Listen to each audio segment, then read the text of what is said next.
Regione Veneto e sistema delle Camere di Commercio sono pronte a sottoscrivere un protocollo d'intesa per incentivare la produzione audiovisiva, un progetto di cui si parla da almeno 3 anni che intende sostenere come obiettivo finale la promozione di un sistema veneto nel cinema.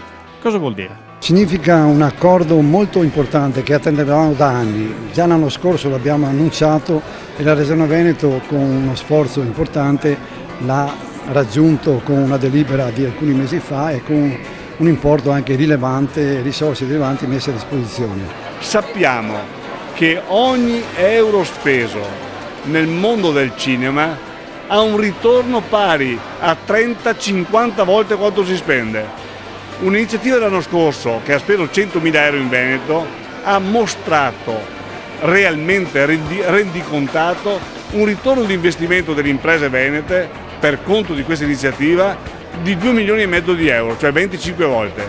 Allora, se abbiamo un moltiplicatore economico, se forniamo un set ideale meraviglioso, se proponiamo il Veneto al mondo e lavoriamo con l'impresa, abbiamo fatto il nostro dovere. La ricaduta economica per occupazione e turismo è un aspetto importante, quanto lo è la spinta a produzioni cinematografiche ed audiovisive che promuovono sia il territorio che gli artisti veneti. Registi e attori giovani trovano uno spazio che poteva sembrare impossibile.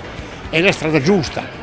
Abbiamo la fortuna che quando le macchine da ripresa ritraggono il Veneto rimangono sempre in grado di colpire la realtà di una valenza storica, culturale, architettonica e paesaggistica ineguagliabile al mondo. Alessandro Rossetto è un esempio con il suo film Piccola Patria di come questa sinergia economico-culturale fra Regione e Camere di Commercio porti un regista a porre il Veneto al centro della propria opera. Una tragedia classica, i temi sono molteplici.